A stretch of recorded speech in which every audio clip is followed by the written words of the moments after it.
أشرف الأعراب والعجم خير من يمشي على قدمه.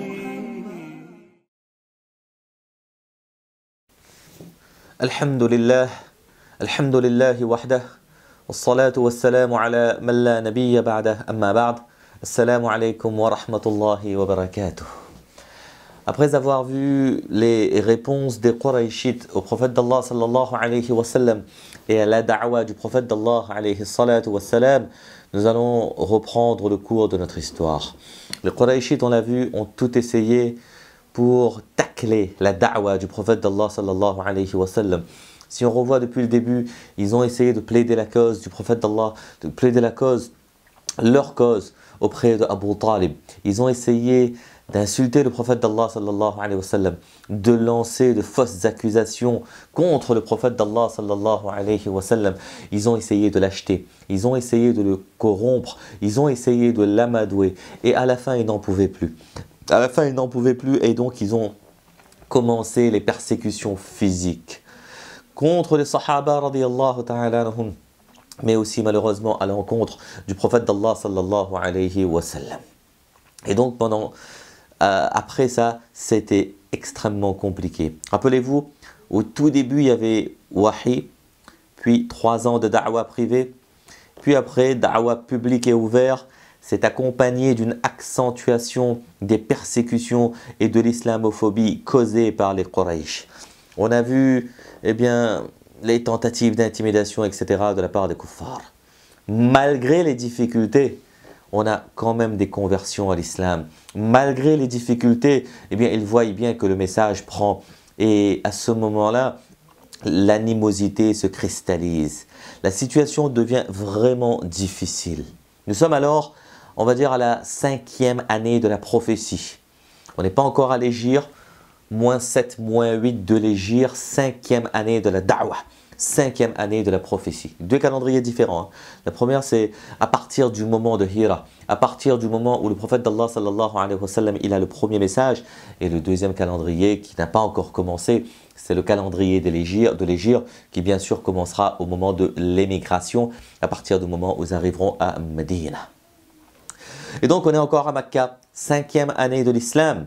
Et pour certains musulmans, certaines musulmanes, il est de plus en plus difficile, voire impossible de rester là. On a vu qu'ils sont prêts à aller jusqu'au bout, ces Quraysh. On a vu qu'ils ont tué Soumayya, ils ont tué Ammar, ils ont tué Yasir, pardon. Ils ont fait peur à Ammar, etc. Comment ils ont persécuté Bilal, comment ils ont persécuté Khabbab, radiyallahu ta'ala anhuma, etc., etc. Et on a, par exemple, à Makkah, une femme qui s'appelle Habiba. Habiba radiyallahu ta'ala anha, elle est la fille d'un des leaders des Quraysh, Abu Sufyan. Et elle s'est convertie à l'islam. Elle a accepté l'islam. Dans sa vie, elle a connu beaucoup de difficultés. Elle est la fille de l'un des leaders des Quraysh. Et nous savons comment ça se passe. Son papa, par exemple, au départ, n'acceptait pas qu'elle se convertisse à l'islam. Donc elle a eu beaucoup de difficultés. Avant que beaucoup plus tard, Allah subhanahu wa ta'ala ne lui accorde un bonheur énorme. Et nous le verrons, bi'iznillahi subhanahu wa ta'ala. Beaucoup de difficultés. On a pris l'exemple de Habiba par ailleurs qui est la sœur de Muawiyah radiyallahu ta'ala, et donc la fille de Abu Sufyan radiyallahu ta'ala, qui n'était pas encore musulman à cette époque. Devant toutes ces difficultés-là, par l'ordre d'Allah subhanahu wa ta'ala, le prophète d'Allah sallallahu alayhi wa sallam autorise donc à ceux qui le veulent d'émigrer. Vous pouvez partir. Ordre d'Allah, tafarraqu fil ard. فإن الله سيجمعكم تفرقوا في الأرض فإن الله سيجمعكم. Alors ils demandent قالوا إلى أين نذهب؟ Il dit قال إلى هنا وأشار بيده إلى أرض الحبشة. Le prophète d'Allah sallallahu alayhi wa sallam, il dit éparpillez-vous sur terre et Allah va vous réunir plus tard. Il demande mais on va où? إلى أين نذهب? On va où? قال إلى هنا. Il dit là-bas. Et à ce moment-là, le prophète d'Allah sallallahu alayhi wa sallam, il pointe de la main, du doigt, Ard al-Habasha. Ard al-Habasha, c'est vers l'Abyssinie, vers l'Éthiopie. Le prophète d'Allah sallallahu alayhi wa sallam, de continuer selon les ulama, il dit que là-bas, il y a un roi juste et correct. Là-bas, il y a un roi qui est correct. Et donc, on va voir comment est-ce que les musulmans et les musulmanes ont émigré en Abyssinie. Ou plutôt, les émigrations en Abyssinie, parce qu'il y en a eu deux émigrations. D'habitude, dans les livres de sirah, de biographie du prophète d'Allah sallallahu alayhi wa sallam, on ne s'attarde pas trop sur ce chapitre. On dit, ils ont émigré, ils ont vécu là-bas, il y en a qui sont partis essayer de récupérer et ils sont revenus, khalas, c'est tout. Là, on a toute une partie de la sirah qui va se vivre sans la présence du prophète d'Allah sallallahu alayhi wa sallam. Et normalement, la sirah, c'est la vie du prophète d'Allah sallallahu alayhi wa sallam. Mais dans tous les livres de sirah, on a un chapitre, les émigrations en Abyssinie. Pourquoi est-ce donc si important? Pourquoi est-ce donc si important d'analyser les émigrations et surtout la vie des Sahaba en Abyssinie? C'est un événement important de par sa portée et les leçons qu'on peut en retirer. Surtout pour nous, pas tant pour le voyage de l'émigration en lui-même, parce que le voyage, ils sont partis, mais la vie là-bas. Des musulmans, et c'est la première fois de l'histoire, des musulmans en situation de minorité dans un pays à majorité chrétienne. Et c'est extrêmement important de voir comment est-ce que ces gens-là se sont comportés. Des musulmans en situation de minorité dans un pays à majorité non musulman. Et donc là-bas, on a un roi, le Négus, Najashi, le Négus, qui est juste, qui n'est pas encore musulman, mais qui est juste. Et normalement, le prophète d'Allah leur dit à ces musulmans et à ces musulmanes qui veulent partir, là-bas, vous serez capables d'adorer Allah sans avoir de problème sur cette terre, dans ce pays. De fait, vous pouvez émigrer là-bas. L'argument principal là, il faut bien le comprendre, c'est le fait que l'on pourra adorer Allah sans problème. Et qu'ils ne nous imposeront pas leur religion ou leur croyance. Wallahu a'lam. Là-bas, vous pourrez adorer Allah, eh bien, même si la majorité n'est pas musulmane, vous pourrez adorer Allah. Et ces gens-là, eh bien, ne vous imposeront pas leur culture, leur croyance surtout, et leur religion. Ils vont vous laisser, ils devraient vous laisser adorer Allah subhanahu wa ta'ala. Avec l'autorisation du prophète d'Allah sallallahu alayhi wa sallam, un petit groupe, probablement de 16 personnes, se met en route. Ils partent en cachette vers Jeddah. Ils partent en cachette, pourquoi? Parce que les Quraysh ne vont sûrement pas les laisser partir en cachette vers Jeddah. Lorsqu'il arrive à Jeddah qui est très proche de Mecca, il y a le port de Jeddah, il paye 5 dirhams pour embarquer dans 2 bateaux différents. Il paye 5 dirhams embarqués dans 2 bateaux différents et ils franchissent la mer Rouge avant que les Quraysh n'apprennent leur départ.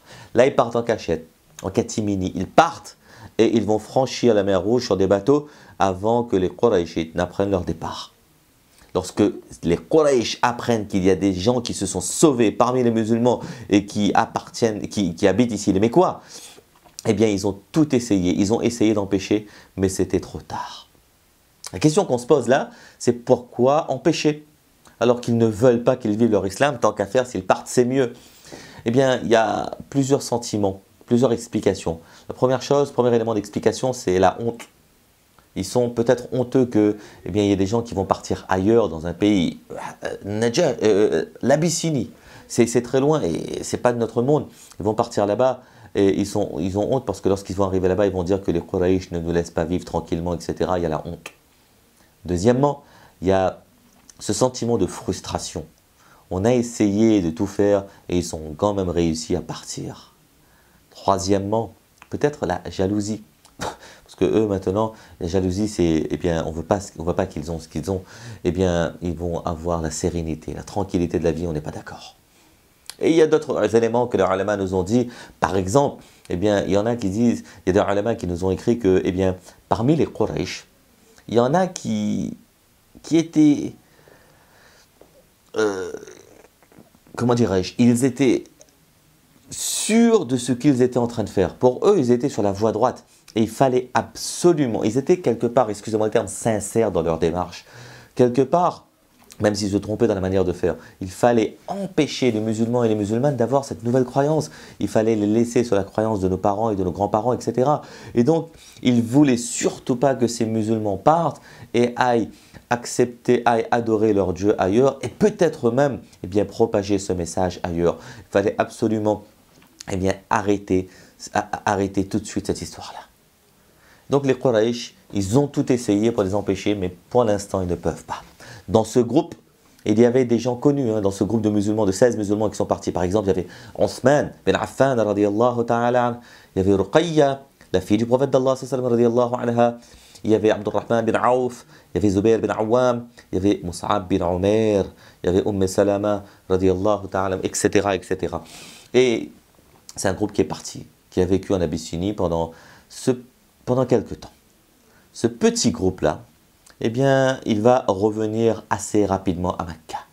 Après 2 mois, selon certains ulama, 5 mois peut-être.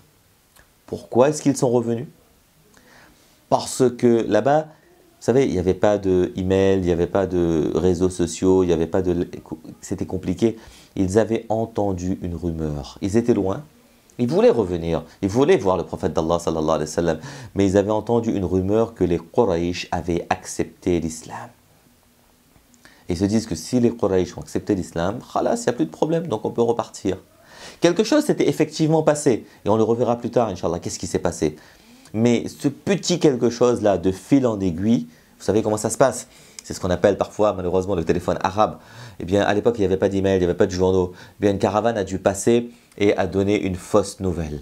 Et à ce moment-là, ils ont cru qu'effectivement, les Quraysh, tous les Quraysh se sont convertis à l'islam. Maintenant, c'est le moment de revenir. Le téléphone, ce qu'on appelle le téléphone arabe, la rumeur. Vous savez, c'est une pierre qui tombe et de personne en personne, on commence à parler d'avalanche et de tremblement de terre. Il faut faire extrêmement attention aux rumeurs. Vous savez, nous, on ne doit surtout pas être à l'origine de rumeurs, surtout de rumeurs mensongères. Vous savez, de on dit. Allah subhanahu wa ta'ala, il dit dans le Coran, Ya ayyuhalladhina amanu, in ja'akum fasiqun binaba'in fatabayyanu. Allah subhanahu wa ta'ala, il dit que lorsqu'un fasiq, lorsqu'une mauvaise personne vient avec vous, avec une nouvelle, eh bien, faites attention, faites tahqiq, regardez bien si la nouvelle est vraie ou elle n'est pas vraie. Le prophète d'Allah sallallahu alayhi wa sallam, il dit Kafa birba'i kadhiba, an yaqula bima sami'a. Il suffit pour quelqu'un, pour qu'il soit menteur, de rapporter quelque chose qu'il aura entendu. Et aujourd'hui, c'est très facile de devenir menteur selon la terminologie de hadith. On a une information sur WhatsApp, eh bien on va transférer sur Facebook, on va partager sur Twitter, on va forward, etc., etc. On va faire toutes ces choses-là sans avoir vérifié la véracité de l'information. Ce ne sont que des rumeurs et on va partager ces rumeurs. Donc à nous de faire extrêmement attention de ne pas faire partie de ceux qui colportent, de ne pas faire partie de ceux qui sont à l'origine ou de ceux qui transmettent des rumeurs, parce que c'est extrêmement dangereux. Allah al-Musta'an, qu'Allah nous protège. Attention donc à être à l'origine de rumeurs ou de le colporter. Il y a quelque chose qui se passe et nous tout de suite on dit que voilà ce qui s'est passé, etc. Qu'Allah nous protège. Frère, c'était pour la petite parenthèse sur les rumeurs. Ces gens-là, ils entendent quelque chose, ils croient que les Quraysh sont devenus musulmans, donc il n'y a plus d'animosité, ils peuvent revenir et donc ils reviennent à Mecca après 2 mois ou après 5 mois, tout contents. Ils sont tout contents, mais en rentrant, ils vont s'apercevoir très rapidement, sur la route même, il y a des caravanes qui passent, etc. Ils s'aperçoivent très rapidement que ce n'est pas vrai. Ce n'est qu'une rumeur. Rien n'a changé et c'est même pire qu'avant.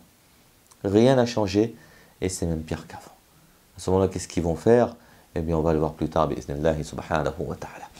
Qu'Allah tabaraka wa ta'ala donne le tawfiq de comprendre, de mettre en pratique et de propager. C'était donc la première émigration vers l'Abyssinie. Jazakumullah wa barakallahu fikum. Wassalamu alaykum wa rahmatullahi wa barakatuh. يا رسول الله محمد